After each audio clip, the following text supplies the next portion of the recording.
একবার ভাবুন, আমাদের রাজ্যের মুখ্যমন্ত্রী শুভেন্দু অধিকারী কখন বাড়ি থেকে বেরোচ্ছেন, কোথায় যাচ্ছেন, কতক্ষণ থাকছেন, কোন রাস্তা দিয়ে যাচ্ছেন, এই সব খবর এইখান থেকে কাশ্মীরে পাঠানো হচ্ছে নিয়মিতভাবে। একজনকে গ্রেপ্তার করা হয়েছে বর্ধমান থেকে। এই গ্রেপ্তার করার পর এরকম মারাত্মক তথ্য উঠে আসছে। যাকে গ্রেপ্তার করা হয়েছে তার পরিচয় কি, কাশ্মীরে কার কাছে পাঠাচ্ছিল এইসব তথ্য, কেন, তারা কারা? সোমরাজ রয়েছে সরাসরি আমার সঙ্গে। সোমরাজ,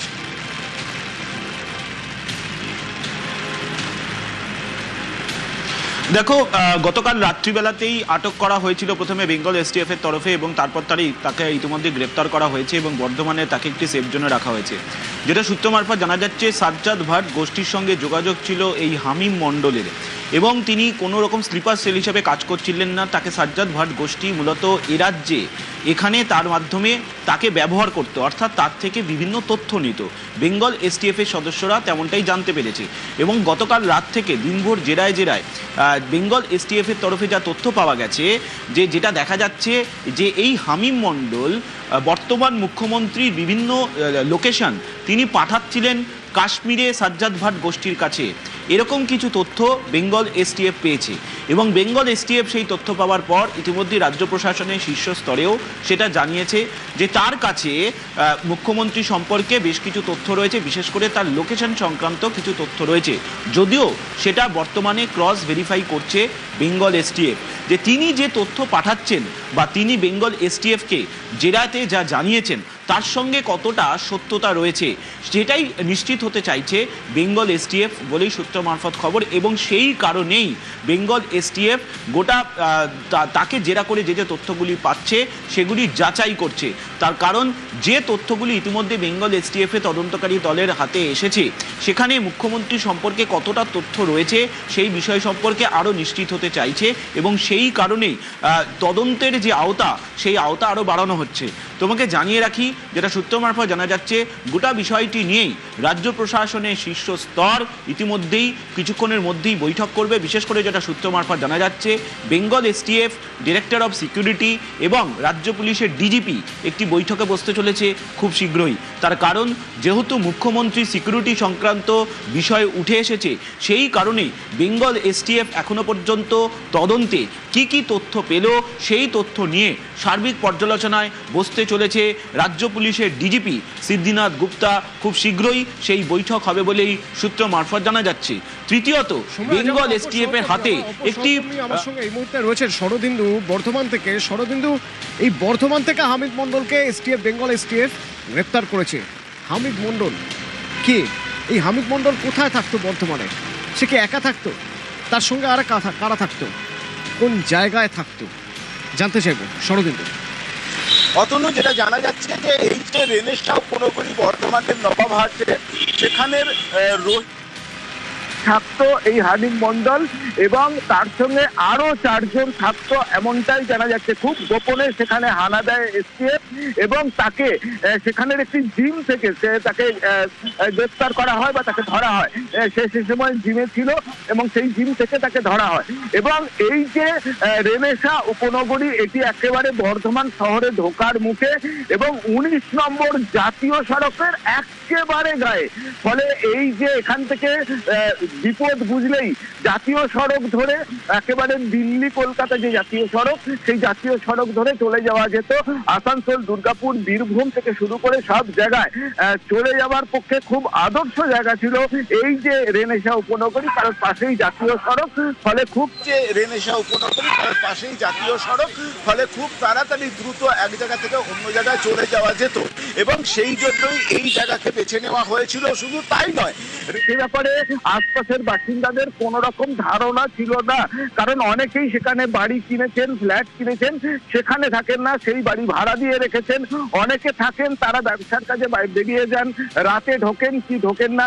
ফলে এই এলাকায় কারা আসছে, কারা থাকছে, ফাঁকা বাড়িতে কারা আসছে, এ ব্যাপারে কোন রকম তথ্য কারু কাছে নেই। সেই সুযোগের কাজে লাগিয়েছে এই জঙ্গি, অর্থাৎ সাজ্জাদ ভাট গোষ্ঠীর জঙ্গি। এই আবাসন তুমি বলছিলে, এই সেই রেনেসা আবাসন, যে আবাসনে লুকিয়ে থাকা সবচেয়ে সহজ, প্রথমত আবাসনে যারা থাকেন তাদের মধ্যে অনেকে এনআরআই, ফ্ল্যাট বন্ধ, পাশের ফ্ল্যাটে কি হচ্ছে জানা সম্ভব নয়, ভাড়া দিয়ে থাকেন ফ্ল্যাট, যখন ভাড়া দিচ্ছেন সব তথ্য সব সময় যাচাই করা হচ্ছে কি, প্রশ্ন থেকেই যাচ্ছে, হয়তো সব তথ্য যাচাই হচ্ছে না, সেই জন্য এইখানে থাকা এবং এখান থেকে নিজেদের অপারেশন চালিয়ে যাওয়া সহজ, সেই জন্য এই ধরনের কোনো আবাসন বেছে নেওয়া এবং এই রেনেসা আবাসন ভৌগোলিকভাবে এমন একটা জায়গায় যে এখান থেকে প্রয়োজন হলে বিপদ বুঝলে সরে যাওয়া খুবই সহজ, সেই জন্য এই আবাসন বেছে নেওয়া। কিন্তু এইখানে বসে হামিদ মণ্ডল কি করছিল, আর তার সঙ্গে যে চারজন কি করছিল হামিদ মণ্ডল, এখান থেকে মুখ্যমন্ত্রীর যাবতীয় খোঁজ নিচ্ছিল, অর্থাৎ মুখ্যমন্ত্রী কোথায় যাচ্ছেন, তার লোকেশন কি, সেই সব, অর্থাৎ জঙ্গি নিশানায় মুখ্যমন্ত্রী শরদিন্দু।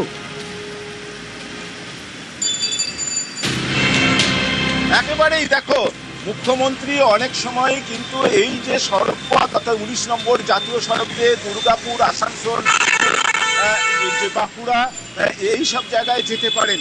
তাই যেহেতু সে খোঁজ নিচ্ছিল, মুখ্যমন্ত্রীর গতিবিধির ব্যাপারে খোঁজ রাখছিল, তাই তাদের টার্গেট মুখ্যমন্ত্রী কিন্তু হতেই পারতেন, এবং সেই রকম একটা সম্ভাবনার কথা কিন্তু উড়িয়ে দেওয়া যাচ্ছে না এখন প্রাথমিক তদন্তে, প্রাথমিক জিজ্ঞাসাবাদে বা যে তথ্য পাওয়া গেছে। কারণ এই জাতীয় সড়কের যে কোনো জায়গা থেকে কিন্তু মুখ্যমন্ত্রীকে টার্গেট করা যেত, যে কোনো উঁচু বাড়ি থেকে টার্গেট করা যেত, সেক্ষেত্রে রেনেসা উপনগরী থেকে সেই অপারেশন চালানো কিন্তু খুবই সহজ হতো। কারণ এই দক্ষিণবঙ্গের এই এলাকায় অর্থাৎ মুর্শিদাবাদ, নদিয়া, বীরভূম, পশ্চিম বর্ধমান, বাঁকুড়া, পুরুলিয়া অনেক ক্ষেত্রে কিন্তু মুখ্যমন্ত্রী সড়ক পথ ব্যবহার করছেন এবং বর্ধমানের উপর দিয়ে 19 নম্বর জাতীয় সড়ক ধরে যাচ্ছেন, এবং এই যাওয়ার ক্ষেত্রে যে রাস্তা সেই দিকেই পড়ে হচ্ছে রেনেসা উপনগরী। অর্থাৎ সেই কারণেই কিন্তু বলা যায় যে মুখ্যমন্ত্রীর উপর নজরদারি, তার খোঁজ খবর দিচ্ছে, তা মুখ্যমন্ত্রীও এই জঙ্গি গোষ্ঠীর সাজ্জাদ ভাট গোষ্ঠী কাশ্মীরের, সেই সাজ্জাদ ভাট গোষ্ঠীর কিন্তু নজরে থাকতে পারে, এবং সে কারণেই 5 জন তারা এসেছিল।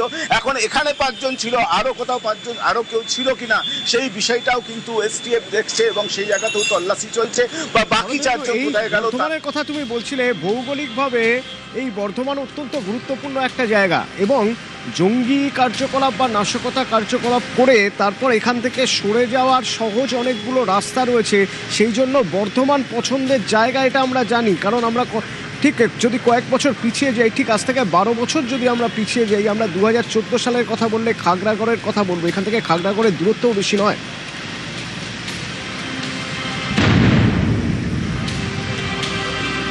ঠিক খাগড়াগড়ের পাশেই বলা যেতে পারে এই এলাকা। কারণ আমরা দেখেছিলাম যে খাগড়াগড় কাণ্ড অর্থাৎ বর্ধমান বিস্ফোরণ কাণ্ড 2রা অক্টোবর মহাষ্টমীর দিন দুর্গাপুজোর যে ঘটনা ঘটেছিল, এবং তারপরেই সেই জঙ্গি কার্যকলাপ সামনে এসেছিল, এবং সেখান থেকে দেখা গেছে 1-2 কিলোমিটার অন্তর জঙ্গি ডেরা ছিল। তাই সেই জঙ্গি ডেরা কিন্তু দেখা যাচ্ছে খাগড়াগড়ের 4.2 কিলোমিটারের মধ্যে এই যে রেনেসা উপনগরীর এই এলাকা, এটাও কিন্তু সেই খাগড়াগড়ের পাশেই পড়ে। এখন যেহেতু খাগড়াগড়ের ঘটনা ঘটে গেছে, জঙ্গিরা আর এখানে ডেরা বাঁধবে না এমন একটা ধারণা মানুষের মধ্যে তৈরি হয়েছে, এবং যেহেতু রেনেসা উপনগরীতে কেউ কাউকে চেনে না, সেই সুযোগটাই কিন্তু আবারও কাজে লাগিয়েছে এই জঙ্গি গোষ্ঠী এবং সাজ্জাদ ভাট গোষ্ঠী, পুলওয়ামা কাণ্ডের সঙ্গে জড়িত যে গোষ্ঠী, সেই গোষ্ঠীর একেবারে হানিফ মণ্ডল সহ 5 জন এখানে ডেরা বেঁধেছিল।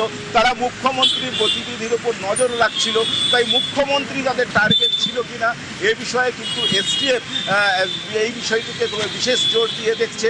পাশাপাশি অবস্থানগত কারণে একেবারে বর্ধমান শহরে খুব সহজে চলে আসা যায়, আবার কোনো রকম বিপদ আঁচ করলে রেনেসা থেকে বেরিয়েই 19 নম্বর জাতীয় সড়ক ধরে দিল্লি পৌঁছে যাওয়া যায়, বা দিল্লি থেকে কাশ্মীর পৌঁছে যাওয়া কোনো সেরকম কঠিন ব্যাপার নয়। আবার খুব সহজেই জাতীয় সড়ক ধরে 1-1.5 ঘন্টার মধ্যে কলকাতা পৌঁছে যাওয়া যায়, সেখান থেকে ফিরে আসা যায়। সব মিলিয়ে অবস্থানগত দিক দিয়ে যোগাযোগ ব্যবস্থার উন্নতির একদম খুব একটা ভালো পয়েন্টকেই তারা বেছে নিয়েছিল তাদের ঘাঁটি করার জন্য, এবং বিশেষ করে যে জায়গায় বাঁচানো ছিল সেই জায়গা অভিজাত এলাকা, সেখানে কেউ কারো খোঁজ রাখে না, পাশের ফ্ল্যাটে কে থাকে কেউ জানে না, ফলে সেই জায়গাতেই ঘাঁটি গেড়েছিল সাজ্জাদ ভাট গোষ্ঠীর এই সদস্য সহ 4-5 জন। এখন একটা জিম থেকে তাকে এসটিএফ তাকে গ্রেফতার করে বা এসটিএফ এর জালে এসে ধরা পড়ে। এখন তাদের কার্যকলাপ কি ছিল, আরো কোথাও ঘাঁটি ছিল কিনা খাগড়াগড় তার আশপাশ এলাকা বিভিন্ন জায়গায়, বীরভূম, বর্ধমান, এর ক্ষেত্রে আমরা যেমন খাগড়াগড় কাণ্ডে দেখেছিলাম যে বিভিন্ন জেলায় তাদের ঘাঁটি ছিল, এক্ষেত্রেও তারা ঘাঁটি গেড়ে কোথায় কোথায় ছিল সেই সব বিষয়ে খোঁজ নিচ্ছে এসটিএফ। বাকি 4 সদস্য কোথায় গেল, আরো কোথায় তাদের ঘাঁটি ছিল, সেই সব বিষয়গুলো কিন্তু এখন খতিয়ে দেখা হচ্ছে। এবং যেটা পুলিশ সূত্রে, এসটিএফ সূত্রে জানতে পারছি যে বেশ কিছু গুরুত্বপূর্ণ তথ্য তাদের সামনে এসেছে, সেই সব তথ্যের ভিত্তিতে আরো কয়েকজনকে তোলা হতে পারে বা ধরা তারা পড়তে পারে। এমনিতেই যে রাজ্যের যে সীমানা এলাকাগুলি যেখান থেকে পালিয়ে যাওয়া সম্ভব সেই সব থানা এলাকাগুলিকে অ্যালার্ট করে দেওয়া হয়েছে, সেই সব জায়গাতে চরম বলা যায় তল্লাশি চলছে, চিরুনি তল্লাশি চলছে, রাস্তায় গাড়ি